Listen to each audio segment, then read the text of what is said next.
Hello and welcome to this week's guided reading with me, Becca Handley, for the 15th of November through to the 21st November 2021. So we have a big full moon in Taurus on Friday. We also have an eclipse, which makes it even more sort of powerful. Full moons can be pretty powerful anyway, but the eclipse is kind of bringing even more cosmic energy and maybe a bit of a shake up there. So this is on the Taurus-Scorpio axis, this eclipse. It's just to do with where the planets are aligned. And it's the start of 7 eclipses over the next 2 years, which takes up to October 2023.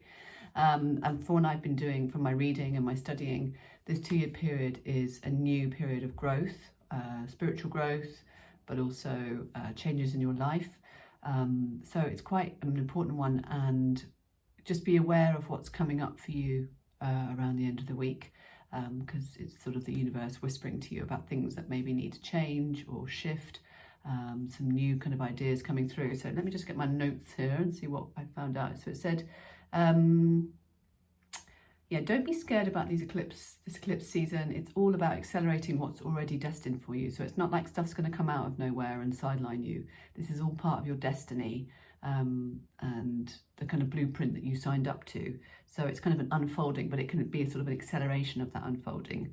Yes, we've got 7 eclipses. It said pay attention, particular attention to situations, people, hopes and wishes around this time. So situations that you're in or that are being presented to you, people in your life.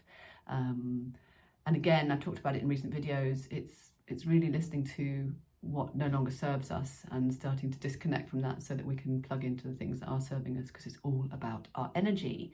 Other themes are stability, intimacy. So it might be asking you to look about the kind of things that make you feel stable, the ways that you can feel intimate with partners and even friends, that sort of feeling of safety, that you can, finding people that you can share how you feel with, and being mindful of maybe those who haven't got your best interests at heart. So it's another 2 years of cosmic growth. It's the Beaver moon, so this is a moon of release, of resolution and illumination. Might be some emotional changes going on around there, about how you feel in yourself emotionally, how you respond to situations. It's about finding a sense of your values, security, and I can't read my writing. Yeah, what do you need to feel safe and secure? So those are some questions that you could ask yourself around this new moon. I'm going to crack on, because as I have been finding, anything over about 5 or 6 minutes is really difficult for me to upload. So I am using the Power Animal cards by Stephen Farmer. So I'm going to give them a shuffle. And as always, it's a 3-card reading, one for Monday, Tuesday, one for Wednesday, Thursday, going into Friday, one for the latter part of Friday, going through to the weekend. Okay, so I'm going to spread the cards out in front of me. There we go. And let's see what comes through for Monday, Tuesday. We have the Deer, Pathfinder. Trust your instincts to guide you through this situation. So I'm going to grab a little book, because it often helps me give you some, it's really about trusting your deep feelings. It's about trusting signs. If you feel that you're a bit lost or you're unsure about a decision, the answer is always on the inside, but also you can ask for signs from the universe around you. So it's saying it's a big forest out there, and I'm sure you feel a little lost sometimes. Let me tell you, however, the path is always well marked, even if you can't always make it out in any given moment.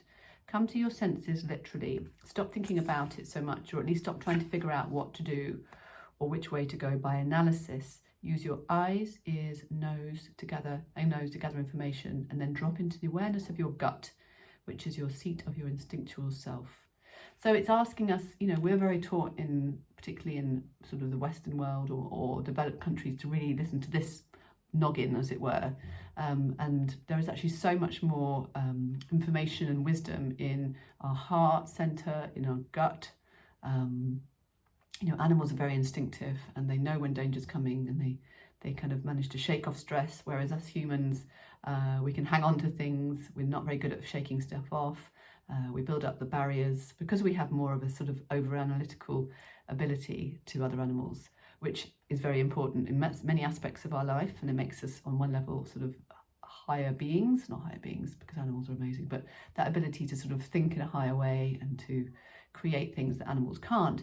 But we must not lose touch with that instinctive part of us. Okay, so additional associations are gentleness, cunning, grace, and purity. Clear your mind, listen to your senses, listen to the inner wisdom, and you will get the answers. Okay, moving quickly on. It's like speed reading. We've got the owl. Interesting. Omens. So pay attention to signs. So it's kind of leading on from what I just said. We've got this time of listening to signs and symbols. The universe will always give you a sign. If you're not sure, let me find the little owl here. To find the owl, if you're looking for your owl, try an owl center. Now, if it's to find the answer you're seeking, it's extremely important to pay attention to signs, especially repetitive ones. These are clues that you can see, hear, or feel around you. Sometimes they're subtle, sometimes they're obvious. So it might be that you keep hearing something on the radio, or you turn on TV, or you get to pick up a book and there's something kind of repeating. Don't overanalyze them. Go with your gut. They are often the universe talking to us. As little associations are wisdom, shadows, secrecy, and magician.